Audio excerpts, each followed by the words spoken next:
I found out I wasn't invited through a group photo. My entire family, smiling, dressed in silk and champagne, posed in front of the venue. My name wasn't on the guest list. My cousin's wedding, my cousin I practically grew up with, and I was cut out like I never existed. At first I laughed. Then the humiliation set in. My mother hadn't warned me. My father stayed silent. Everyone else acted as if I were a ghost. That was the moment something in me hardened. They wanted me gone? Fine. I would disappear. I booked a vacation the same night. While they raised glasses in my cousin's honor, I boarded a plane to Greece. While they clinked champagne, I watched waves break against Santorini cliffs. While they toasted family, I sipped red wine under foreign stars. But I wasn't running. No, I was waiting. Because families like mine never stay clean. Secrets rot beneath the lace and diamonds. And weddings? Weddings are pressure cookers. One wrong move, one truth revealed, and the whole structure collapses. I just had to be patient. The betrayal stung sharper because of history. I'd been the reliable one. The cousin who showed up early, stayed late, helped carry boxes, stitched dresses when zippers broke. I was always there. But the bride, my cousin, was jealous. Jealous of how the aunts praised me, jealous of how I outshined her without trying.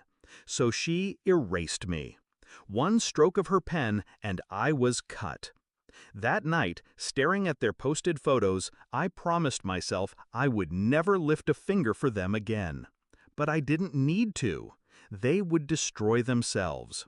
All I had to do was step aside and let gravity take its course. The cracks appeared sooner than I expected.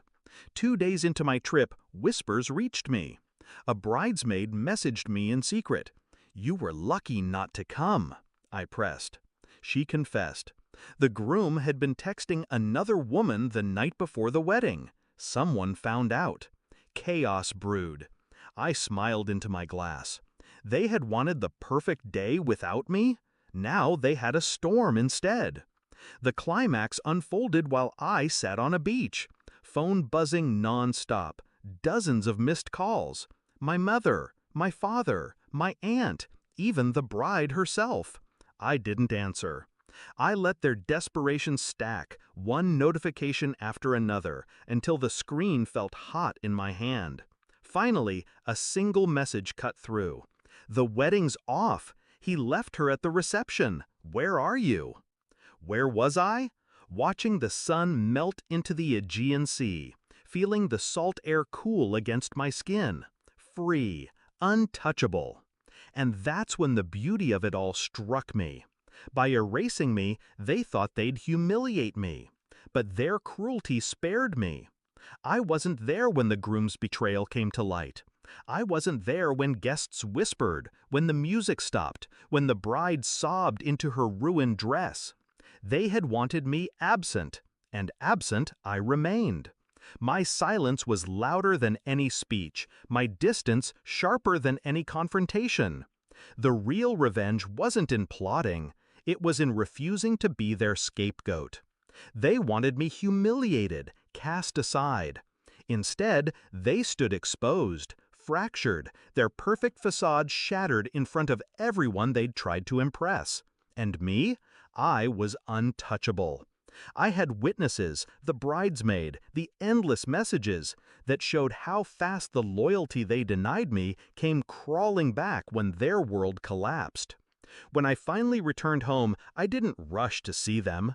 I didn't offer comfort. I didn't even acknowledge their pain.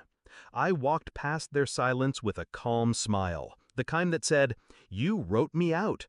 Now live with the story you created." And that's the part they'll never forget. Not that I wasn't at the wedding, not that the groom betrayed her, but that when everything fell apart, they reached for me, and I was already gone. Some betrayals demand vengeance. Others destroy themselves if you step aside. This time, I didn't need to lift a hand. My revenge was silence, my absence, my freedom, and it was enough.